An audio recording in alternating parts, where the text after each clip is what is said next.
E aí, pessoal, sejam bem-vindos a mais um episódio do podcast Aquarismo para Todos. Tá tudo bem com vocês?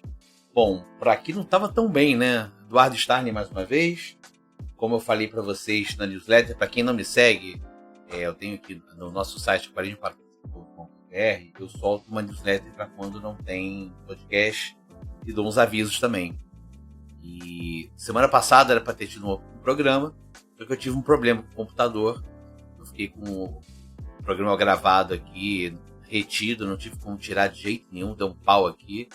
Eu tive que mudar de máquina. Agora tô com é bom pelo menos que a margem que vem para bem. Tô com uma máquina melhor, funciona melhor, o microfone capta melhor, tudo melhor, né? Tive que gastar um dinheirinho, mas enfim, faz parte. Agora tô com uma máquina melhor para gravar, tô tendo que regravar do zero esse episódio. Eu até atrasei meu cronograma por causa disso.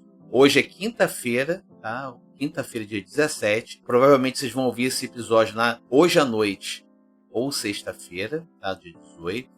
Vai ser excepcionalmente essa data aí. Não vou esperar mais uma semana não, já vou soltar logo. Mas agora vamos retomar um pouco dos trabalhos, tá, gente? É chato isso, rever conceitos aqui. Vou parar para pensar, dar uma olhada nos aquários. Vai ter vídeo saindo aí do YouTube, pra galera que vê no YouTube. Vai ter um videozinho que eu vou contar uma geral que eu dei no aquário aqui, que foi bem interessante. Não vou queimar a pauta aqui. Eu tenho as pautas aqui até o final do ano. Essa aqui é uma delas, tá? Eu vou falar sobre tetras. Vocês vão entender na pauta por que eu tô falando de tetras, né? Eu tenho algumas entrevistas para fazer. Eu achava que eu ia terminar com o Marquinhos, né? Tal Pai Tal Fish. Eu fiz, foi 2 semanas atrás, né?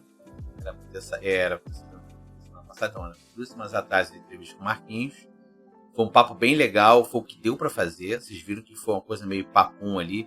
Não foi uma conversa fluida, porque basicamente eu mandei as perguntas, ele mandou um áudio das respostas, depois eu montei aqui, foi o que a gente conseguiu fazer. Mas foi um episódio bem legal, foi dessa terceira temporada o mais ouvido, consegui passar até a entrevista com o Robson, né, da Base Flora. E abriu portas para outras entrevistas aí. Então eu estava com dificuldade de conseguir, até por questão de conciliar tempo, mas eu tenho agora já 2, talvez 3 entrevistas pela frente aí para essa temporada ainda. Vou pegar um cara que é o hobbyista influenciador digital, um cara bem conhecido. Vou pegar um outro cara também bem conhecido com uma pegada mais de manutenção e aquapaisagismo, e um terceiro para falar de betas. Tá? Eu tô conversando com eles aqui, para ver se a gente monta a pauta, marca de gravar. Mas para mim o mais difícil é marcar de gravar, cara. Pauta sai na urina. Marcar de gravar para mim é o mais complicado. Isso para mim que dá um certo desconforto de ficar fazendo muita entrevista. Seria muito melhor só entrevista, mas é complicado. Entra um grau de incerteza que eu não estou acostumado. Mas enfim, vai sair até o final do ano, mais algumas outras pautas de espécies, e aí a gente faz um fechadão lá para dezembro, tá? Agradeço a quem tá ouvindo a gente até aqui. Esse aqui é o 37º episódio, então para quem tá pegando aqui de bobeira, quem passou pelo Spotify procurando, passou no YouTube procurando, ou em outra plataforma, ó, esse é o 37º, tenho outros 36, fora episódios bônus, eu tive alguns episódios bônus, né? E aí se quiser ouvir para trás, eu falo basicamente, eu falo de quase tudo de aquarismo, eu só não falei de jumbo ainda, para falar a verdade, porque não é muito a minha praia, né? Mas até de king eu falei, que não é minha praia, mas eu falei. Ciclídeo africano não é minha praia, eu falei.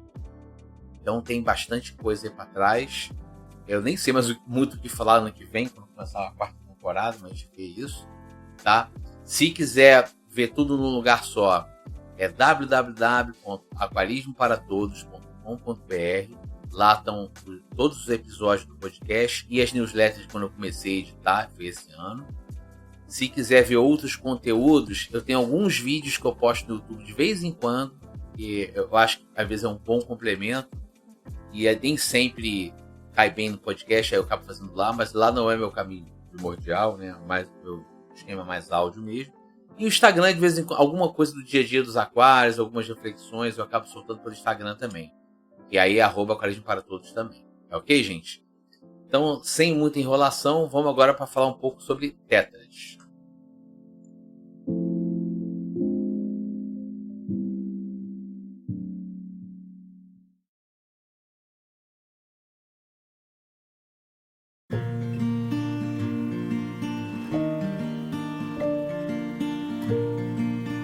Então, gente, a ideia de falar sobre tetras aqui vai muito na linha dos episódios temáticos de espécies que eu fiz na temporada passada. Tá? Essa temporada eu até fiz também, mas o mais forte da temporada passada, que eu falei de beta, falei de disco, falei de guppy. Só que, não sei se vocês lembram, para quem não lembra ou não ouviu, eu tenho um episódio da temporada passada que eu falo de peixes de fundo, porque não dá para falar só sobre coridora ou só sobre cascudo, pela quantidade de espécies que tem. Só de cascudo são mais de 1000 espécies, coridora acho que são umas 200 ou 300 espécies, mas eu acho que dava para agrupar, para dar uma versão generalizada deles. E a minha preocupação ali era tirar a pecha de equipe de limpeza. Tem gente que acha que peixe come cocô, né? Enfim, resumindo aqui, isso é muito da minha mensagem nesse episódio que eu gravei de peixe de fundo. Mas eu acho que essa questão de generalizar grupos de peixes funciona em outras ocasiões e para outras características, para outros grupos, digamos assim, né? E um dos grupos é o dos tetras, que é a minha proposta aqui. E é aí que vem dos tetras. Estão entre os peixes mais populares no aquarismo. Tá? São peixes de cardume, peixes de aquário comunitário. Assim, para quem monta comunitário, basicamente ou é um peixe do grupo dos tetras ou da mesma família, ou é um grupo dos dânios, rásboras e outros ciprinídeos. Isso aí é só botar uma pimentinha aí. Isso vai ser pauta nessa temporada aqui. Vou falar dos ciprinídeos, que eu vou agrupar mais pra frente. Tá? Então, a ideia dos tetras é isso. Tem muito tetra famoso, conhecido, que usa no dia a dia.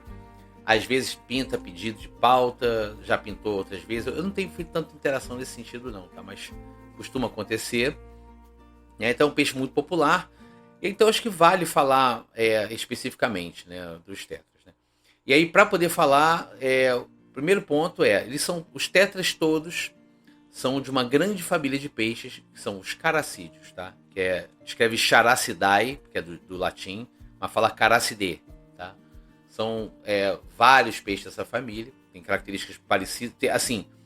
Você tem dos mais variados tipos, você tem os grandes que são herbívoros, como o tambaqui e o pacu, você tem os carnívoros, que tem a piranha, ó, tô falando besteira aqui. Tem a piranha, né? E olha que eu nem tô com fome, hein? As besteiras fluem, mas enfim. A piranha, que é um caracídeo também. Mas tirando esses grandes expoentes assim, você tem uma diversidade grande, mas com peixes muito parecidos entre si, tá? Aí você tem lambari, piaba, pro pessoal mais da pesca, né? E indo mais pro aquarismo mesmo, você tem os neons, que são muito populares, Mato Grosso e tal, mas isso eu vou falar mais pra frente, tá? O que eu tenho de contexto biológico, né, que uma das características da família dos caracídeos é a presença de uma nadadeira adiposa, assim, não tem raio, é só uma nadadeirinha, que é um pedacinho de pele mesmo, que fica ali perto da cauda dele, na parte de cima, tá? Isso é uma coisa muito característica. Mas assim, eu não, realmente, isso aqui eu tô refletindo minha pesquisa, tá? Aí se algum biólogo quiser me contradizer, fica à vontade, você sabe que eu posto mesmo. Se puder botar áudio, vídeo, programa que eu fui falar de planta aqui, o Robson veio puxar minha orelha, né? Mas assim, ele fala aqui que é uma característica da família, mas eu já vi peixe de outras famílias que tem essa nadeira adiposa também, tá? Mas enfim, isso aqui está colocado como uma característica da família. De um modo geral, ele a grande concentração de caracídeos na América do Sul, na Bacia Amazônica, Bacia do Orinoco e dos outros grandes rios da América do Sul. Mas não significa que só existem caracídeos na América, tá? Em algumas partes da África tem também. Aí eu não sei se da época que era Pangeia, que um pedaço ficou lá, mas tem no oeste da África. E aí está o tetra do Congo, que não me deixa mentir, tá? A família como um todo é composta por mais de 1.500 espécies descritas, tá? Sendo que só que no aquarismo os mais populares são os tetras. E aí não é porque os tetras são mais conhecidos no aquarismo. Eu acho que eles pegaram os caracídeos do aquarismo e foram chamando de tetra disso, tetra daquilo. Aí vai saber, né? Quem chegou primeiro, o ovo ou a galinha, né? Aí voltando, que são peixes bastante fáceis de encontrar aqui na bacia da Amazônica, Orinoco, Pantanal, etc. Né? Em geral, eles gostam de rios de correnteza, tá? Mas tem vários hábitats diferentes, tá? Tem mata inundada, vídeos neons, né? Lago, riozinho, aí você tem piaba aí em riozinho, lambari também. Tem tudo quanto é tipo de habitat, mas dentro dessa circunscrição aqui que eu falei, né? Agora, tem alguns tetras que foram introduzidos em outras regiões do mundo pela popularização do aquarismo, né? E aí você vai ver isso acontecer com várias espécies. Inclusive eu falei sobre isso do beta, falei sobre nos quingues. O aquarista tem um peixe desse, resolve se desfazer, tem um riozinho, opa, solta ali e acaba introduzindo sem querer, querendo naquele lugar, né? Já até, eu não falei no episódio de peixe de fundo, mas tem cascudo lá nos Estados Unidos que foi introduzido, porque o cascudo é daqui da América do Sul, né? Enfim, é introduzido também. Então essa praga chamada ser humano acaba introduzindo outras pragas em outros lugares, tá? Enfim, isso é do jogo. Infelizmente isso é do jogo, né? Em relação aos parâmetros da água, tá? Aí sabe que generalizações, né, gente? Mas assim, de um modo geral, dentro de 1.000 e tantas espécies, obviamente vai ter uma ou outra exceção, mas de um modo geral, os tetras de aquário, a grande maioria deles, prefere água de neutra ligeiramente ácida. É pH entre 5 e 7 ali, né? 7,5 no máximo ali. Mas ele tem a água tendendo para o ácido. Então, ou seja, você não vai ver tetra em aquário de ciclídeo africano, provavelmente. Eu acho que você largar vai até viver, mas assim, não é o ideal, aquela coisa. Não vamos fazer esse tipo de teste. Como são peixes de regiões tropicais, a temperatura da água é mais quente, entre 22 e 28 graus, que é do clima tropical. Como são de lugares de água muito límpida, de corredeira, esse tipo de coisa, são peixes que gostam de água mais mole, tá? O que é água mais mole? Com a dureza de, no máximo, 10 graus de H, tá? Assim, para quem tem aquário amazônico, aquário de disco, cara, você tem um ambiente perfeito para criar tetra. Não à toa que você tem disco com tetra, carabandeira com tetra, que, pô, isso aí é o métier deles, tá? E aí, eu vou dar uma pausa aqui na minha pauta, que esse tipo de episódio não dá para ser muito freestyle, eu vou seguindo pauta. Aí eu recomendo, vou botar o link aqui na descrição, eu recomendo procurar Project Piaba no YouTube, que é um projeto, eu já falei sobre isso em outros episódios, tá? Eu acho que falando de neon, talvez. Tá? Eu já falei isso outras vezes. Mas é um projeto que busca ter peixes coletados na natureza de forma sustentável, não só para você não ter o risco de acabar com o peixe que está ali, porque realmente esses peixes, a coleta deles é sustentável, né? Não tem risco de extinção, nada disso, mas também porque você, comprando peixe dessas famílias ribeirinhas, elas se sustentam desse negócio de coletar peixes e não vão fazer para pecuária, não vão fazer outro tipo de atividade. Então é a forma de fixar ali as pessoas naquela atividade, tá? E nesse YouTube do Project Piaba tem vários vídeos deles mergulhando em rios lá da Amazônia, e você vê neon nadando, é quase tudo floresta inundada, tá? Você vê neon nadando, você viu vários outros tipos de tetra, você vê os moencausa lá da vida. É bem maneiro, cara. Bem legal mesmo, tá? Voltando aqui para nossa pauta aqui, né? Por conta disso, né, desse habitat que eu falei, a maior parte deles gosta de aquário plantado, aquário com plantas ou plantado. Aquário estéril, ele vai viver? Vai viver, mas não é o que ele prefere. Eles gostam desses ambientes até para evoluir. Aí eles gostam de nadar em cardume, até para os cardumes nadarem, ter lugar para se esconderijos, esse tipo de coisa, tá? Então, se quiser montar um aquário para eles, fica essa dica aqui. Agora, falando de espécies, as principais espécies aqui, tá? Uma que eu já falei zilhões de vezes, que é o neon. Aí o neon, você tem duas espécies. Tem o que aqui no Brasil sempre se chamou neon, que hoje a gente chama de neon cardinal, que é o Paraxerodon axelrod. E tem o que a gente chama aqui de neon inese, que antigamente se chamava de neon verdadeiro, e que eu já falei aqui outras vezes, que anos 80 e 90 eu nunca vi esse peixe vendendo, só de um tempo para cá que eu tenho visto, que é o tetra neon. Os dois peixes são tetras clássicos. E hoje em dia você não chama de neon e neon, chama de tetra neon e tetra cardinal. Até em determinadas pesquisas, né? Agora, outros tetras bastante conhecidos que você vê por aí. Você vê aquele tetra negro, Eu lembro que quando era criança te chamavam de viúva negra, sei lá porque é viúva, coitado do tetra negro, tá? Que é um tetra grandinho, tá? Que ele é prateado com 2 manchas escuras e a parte de trás escura, que é bem comum. Você vê em tudo quanto é canto aí, é pacífico, é cardume, vive bem, é resistente, super comum. Outro tetra super comum é o Mato Grosso, tudo quanto é lugar você tem para vender, que é um vermelho, quando tá bem ambientado ele fica um vermelho sangue com uma manchinha preta e uma nadadeirazinha preta. E aí, só um parênteses com o Mato Grosso ele tem uma coisa meio herói e vilão, porque ele é conhecido, ele tem um hábito de mordiscar as barbatanas dos outros, né? Então, tem muita gente que diz que bandeira que não gosta de botar cardume de Mato Grosso por causa disso, porque eles ficam dando as mordidinhas e eles são um pouco chatos. Há quem diga que você botar um cardume grande deles, eles ficam se mordendo entre eles, há quem diga que não adianta. Mas uma coisa que falam muito é o seguinte, que a variedade véu dele, você acha o Mato Grosso véu para vender em loja. O Mato Grosso véu dizem que ele não tem esse hábito. Aí, a minha questão é o seguinte, será que ele é véu porque não morde ou ele não morde porque é véu? Ou as duas coisas, né? E de repente, pelo ter esse traço de não morder, a verdadeira cresce um pouco mais? Vai saber. Mas isso é uma coisa que alguns lojistas já me falaram, que o Mato Grosso véu não tem o hábito de morder. Eu ainda não paguei para ver, deixa quieto. Tá? Outro também conhecido é o Tetra Limão, que eu acho bem bonito, mas eu acho ele um pouco chato, tá? Aqui em casa já tive um cardume de uns 8 ou 10, mas depois de um tempo eles ficam meio territoriais, ficam um perturbando o outro e tal. Eu não sou tão fã dele assim, mas ele é bem bonito. Tem o rosáceo, que eu acho lindo, cara, que lá fora eles chamam de Bleeding Hearts, né? Coração sangrando.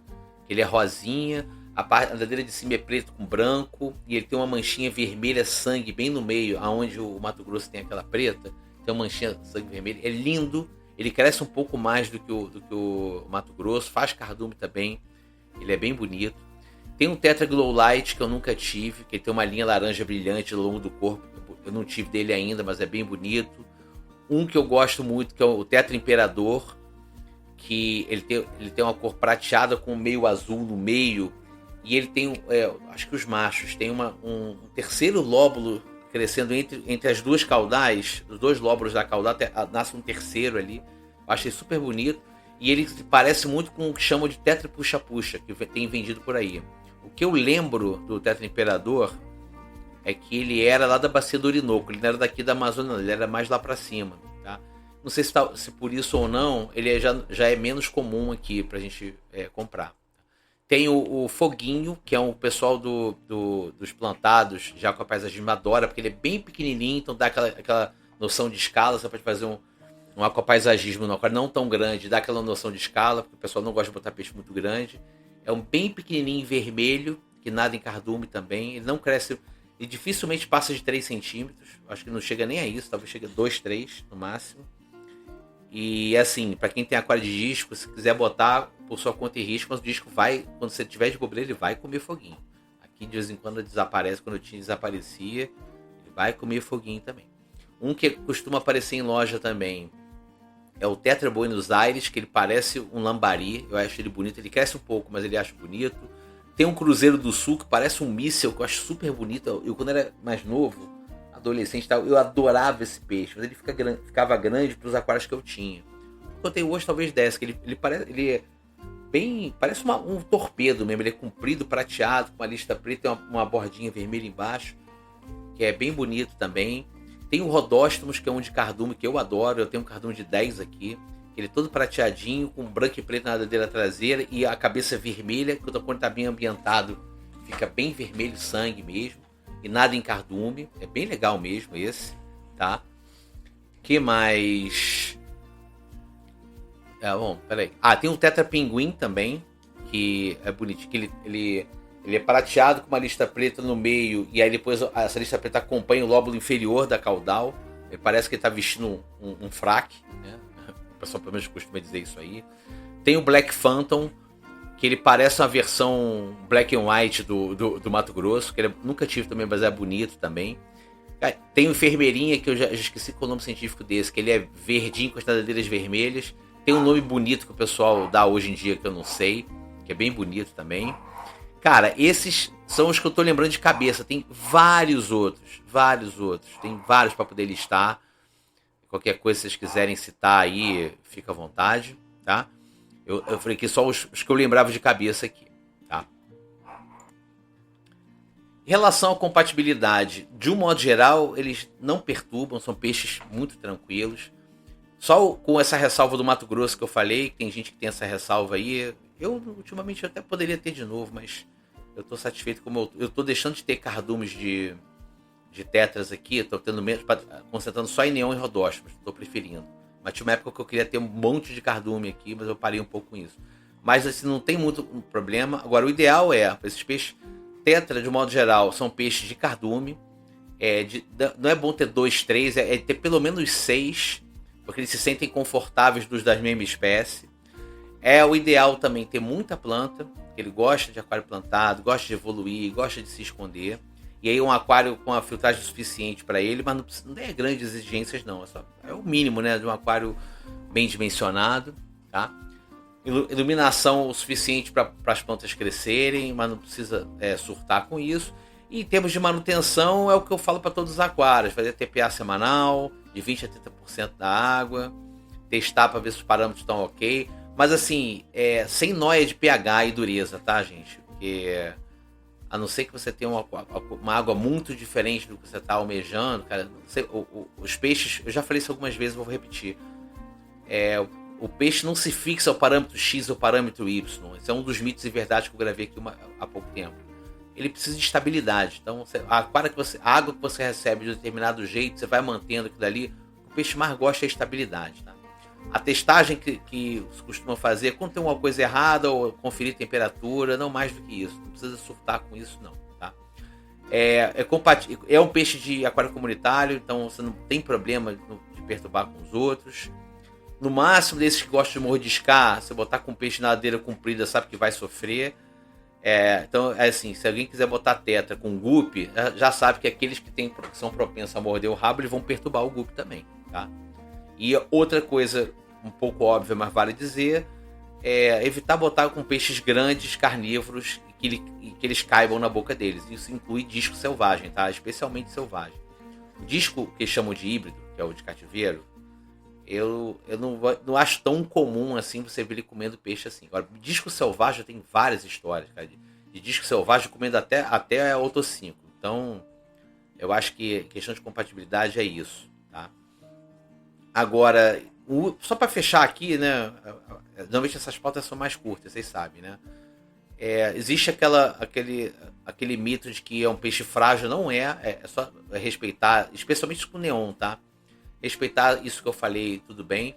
E o do neon tem uma coisa específica, que antigamente o transporte deles, de onde eles eram coletados até aqui, era muito ruim, não tinha uma estrutura adequada, e aí os neons vinham morrendo ao longo do caminho. Hoje em dia eles são condicionados de uma forma muito melhor. Você comprar de lojista sério, você não vai ter problema. Antigamente, anos 90 era comum, você via neon chegando na loja, você dava 3 dias, voltava, tinha metade. Vendeu? Não, porque morria muito neon. Hoje em dia não é mais tão comum, embora aconteça também, né? Ele realmente não é frágil, embora o neon seja talvez menos resistente do que os demais tetras, tá? Mas, por exemplo, aqui em casa eu tenho alguns neons que me acompanham desde o outro aquário, tem de quase 5 anos comigo. Então, eu acho que isso cai por terra, tá? E aí vem o mito também que o tetra não vive muito. Cara, como a maior parte desses peixes do hobby, em torno de 5 anos eles vão viver no teu aquário, dependendo da espécie, pode viver até mais. Tá? Agora, fora isso, tem uma questão de coloração, que ele bem aclimatado fica com cor mais brilhante, e alguns ficam mais brilhantes ainda se estão em época de reprodução, tá? Mas fora isso, acho que não tem grande mistério não, tá, gente? Assim, falei um pouco da maior parte dos tetras aqui, tá? Acho que também não tem grande mistério, mas era importante abordar. Sempre tem alguém com alguma dúvida que nunca se sabe, né? Então aqui fica esse compêndio do basicão. Se quiser uma coisa mais específica, fala pra gente aí. A gente pode, de repente, falar um pouco mais pra frente, tá? Vamos para as considerações finais.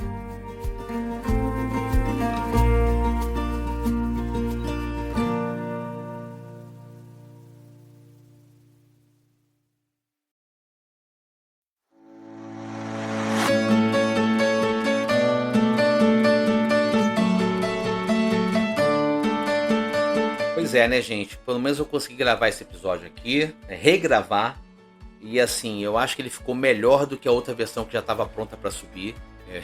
Pelo menos eu tenho essa ilusão. Eu vou me apegar a isso, tá? Aí eu peço desculpas aí por não cair no dia certo. Se bem que às vezes eu acho que só eu presto atenção nesse negócio do dia, que eu posto às quartas-feiras. E eu não vi ninguém dizendo que tá esperando quarta-feira para ouvir episódio. Então, enfim. Deixa eu manter essa minha ilusão aqui, deixa eu quieto com esse negócio, tá? Mas enfim, tá chegando hoje, quinta-noite, no feed, com uma semana de atraso, que era para ser semana passada, mas isso eu tinha que dizer, né? E agora vamos voltar ao podcast, a programação normal. Aí daqui a 2 semanas vai ter de novo. Se tudo der certo, vai ser uma das entrevistas, tá? Eu vou tentar marcar aqui uma das entrevistas, tá? E aí mais pra frente, além dessas 3 entrevistas que eu tenho, eu ainda vou falar sobre rasbras, quilifiches e pecilídeos, tá? Ciclídeo africano já falei, vai ser isso, rasbras, quilifiches e pecilídeos. E aí eu cubro, aí chegando ali em dezembro, eu vou fazer um episódiozão de fechamento e tal. E até porque eu vou conclamar as pessoas a dar ideias de pauta para a 4ª temporada ano que vem. Tá? E aí, então, já adiantando, eu vou fazer todos os episódios agora. Cara, tem ideia, alguma coisa que eu não cobri ao longo desses episódios todos, nem todo mundo ouviu tudo. Se por acaso não tiver ouvido e quiser propor, se eu já tiver falado, eu falo, eu respondo. Fica à vontade, tá? Aí, se quiser me mandar mensagem, manda pelo direct do Instagram, ou manda e-mail. O e-mail, às vezes, eu confesso, às vezes eu esqueço de checar a caixa postal aqui do podcast, tá? Mas eu vou corrigir isso. Um pouco de me impostor, acho que ninguém vai querer escrever nada, acaba escrevendo, às vezes eu fico lá, tenho que pedir desculpa, tá? Mas manda por e-mail. Se for do nosso grupo de WhatsApp, fala comigo no WhatsApp, me chama pra falar. Se não quiser falar no grupo, quiser falar direto comigo, fala. Ideias de pauta para a 4ª temporada. Eu já vou abrir aqui uma página aqui para eu botar ideias de pauta aqui, né? Mas lembrando assim, cara, eu não tô a fim de encher linguiça. Tá? Se eu sentir que não tem ideia de pauta, beleza. Aí a gente fica com os episódios aí, a gente segue falando pelo Instagram, segue falando pro YouTube. E pô, não vou ficar gravando para encher linguiça, não. Essa não é a ideia. Já tô no lucro, né? Porque eu achava que eu ia ter só uma temporada, já tô na 3ª, com bastante episódio. Tá ótimo, tá? Mas é isso, tá? Sem enrolar muito mais. Muito obrigado por você ouviu até aqui, tá? E que você tenha tido a paciência de esperar esse episódio sair. Vai sair já, tá? E aguarde aí que semana que vem vai ter a volta à newsletter semana que vem. E na próxima, daqui a 2 semanas, então, voltando para as quartas-feiras, vai ter o próximo episódio aqui do podcast. Um abraço para todo mundo aí e a gente se fala aí pelas redes. Tchau, tchau.